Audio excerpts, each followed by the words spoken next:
Middle class के लोगों को 3 लाख रुपए तक के आमदनी पर टैक्स फ्री किया गया है। ये अच्छी खबर है। इतने महंगे हो गए हैं सब कुछ, वो तो फी है ही स्कूल का और उससे ज्यादा कन्वेंस के जाता है। ये जो बजट है निश्चित रूप से घोर निराशा में युवा जगत, हम लोग छात्र अभ्यर्थी लोग चले गए। आप युवाओं के लिए क्या किए? कोई बात नहीं किए हैं।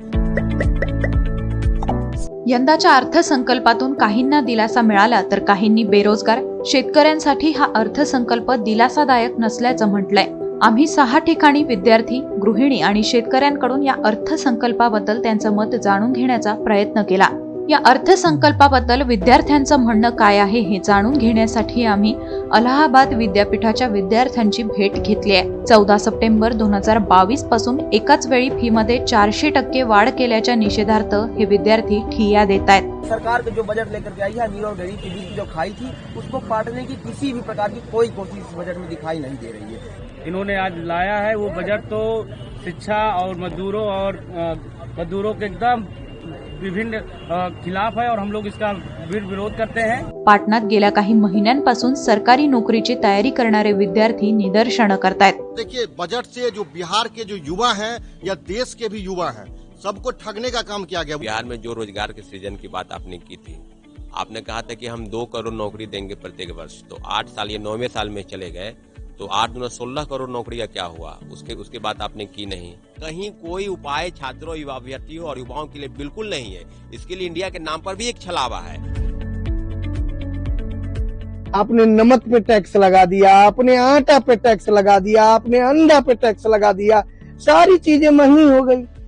तेल का रेट आपने 190 रुपए 210 रुपए तक कर दिया, अब घटा के उसको 160 रुपए कर दिया, क्योंकि अब इलेक्शन आ रहा है, आपको वोट लेना है। मुझे इस बजट में बहुत अच्छी चीज ये लगी कि गवर्नमेंट ने लेडीज के लिए एक बहुत अच्छी चीज स्टार्ट की है। उनके लिए महिला सम्मान पत्र, जिसमें 2 लाख तक आप सबमिट कर सकते हैं और उसके 7.5% का रिटर्न मिलेगा। लेकिन मेरे लिए एक क्वेश्चन ये है कि एक तरफ गवर्नमेंट ने इतनी अच्छी चीज दी है, लेकिन साथ साथ में महंगाई इतनी ज्यादा है। मेरी एक लिमिटेड इनकम है क्योंकि मैं जॉब करती हूँ और उसमें मुझे अपना घर भी चलाना है और साथ साथ में सेविंग्स भी करनी है। तो अगर थोड़ा सा महंगाई की तरफ भी ध्यान दिया जाता तो हम उस चीज का भी बेनिफिट ले सकते थे।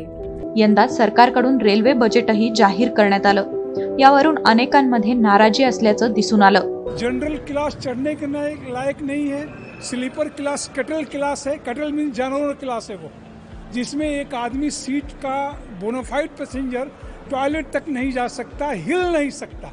बजट ये उनका होता है जिनसे देश चलता है, यानी कुछ पूंजीपतियों के लिए। इनडायरेक्टली डायरेक्टली फायदा उन्हीं को होता है और लास्ट आदमी, आखिरी आदमी और लास्ट माइल तक जाने की सब नारे हैं। इतनी महंगाई हो रही है आजकल, क्योंकि कुछ भी वो नहीं है। तेल भी महंगा है बहुत ज्यादा, यानी गैस भी महंगी हो चुकी है, यानी बेसन लेके, दाल लेके, आटा लेके, हर चीज महंगी होती जा रही है। इसमें हम कुछ नहीं कर पा रहे। इनकम भी हमारी इतनी नहीं है, पहले से बहुत कम। बच्चों के लिए कुछ टाइम नहीं दे पा रहे हम, नहीं तो कुछ खर्चे इतने कर पा रहे, नहीं तो कुछ भी। अब तो यही है कि खर्चा, रूम का किराया इतना महंगा है, इसमें भी हमें कोई राहत नहीं मिल रही है। और हमारा ये क्या कहते हैं बिजली का बिल है, इसमें भी कोई राहत नहीं मिल रही है हमारे लिए। तो मैं दिल्ली में रिक्शा चलाता, मजदूरी करता हूँ, लेकिन कमाने से कोई बेनिफिट नहीं है, कुछ नहीं बचता है। जो कमाते हैं वो सारा दिन रात में खाना पीना करके बराबर किराया देते हैं, यही है और कुछ भी नहीं है। 1 पैसा नहीं बचता है खाने का, और किराया में पैसा जमा कर करके देते हैं, 1 पैसा भी नहीं बचता है। आज जो बजट पेश हुआ है, भारत सरकार ने कुछ बताया कि ये बजट जो है गरीबों के लिए, किसानों के लिए और आम आदमी के लिए पेश किया गया है। लेकिन कहीं ना कहीं इस बजट को देखते हुए हमारे जैसे जो सुशिक्षित वर्ग के जो किसान है, मैं एक किसान का बेटा भी हूँ और खुद किसान भी हूँ, लेकिन कहीं ना कहीं किसानों की जो उम्मीदें थी अभी भी वैसी कागज पे रही है।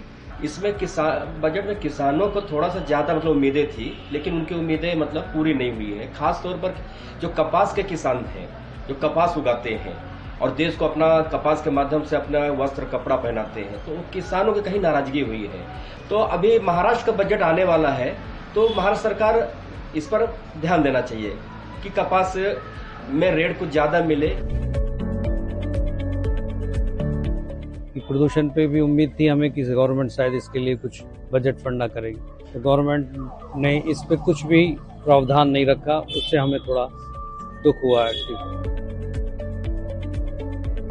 कि आपके बजट में एक बड़ा अंश इस बात पर जाना चाहिए कि जो हमारे पब्लिक हॉस्पिटल्स हैं, जो मेडिकल कॉलेजेस हैं, छोटे हॉस्पिटल्स हैं, बड़े हॉस्पिटल्स हैं, उन हॉस्पिटल्स को ठीक से हम तैयार कर सकें, उनको मजबूत कर सकें और उनमें हम फिर अपना इलाज कर सकें।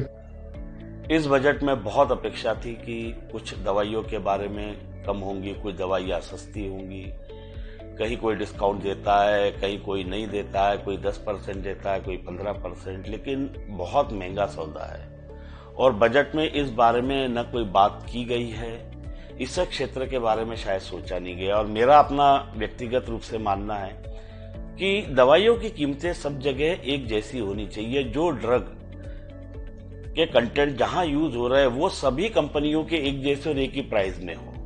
ये नहीं कि एक कंपनी आपको 200 रुपए का पत्ता दे रही है, एक कंपनी 50 रुपए का दे रही है। इसके ऊपर कोई तरह रेगुलेटरी अथॉरिटी होना चाहिए जो इसके ऊपर कहीं ना कहीं गवर्न करती रहे। असेच आणखी व्हिडिओ आणि बातम्यांसाठी डाउनलोड करा दिव्य मराठी ॲप।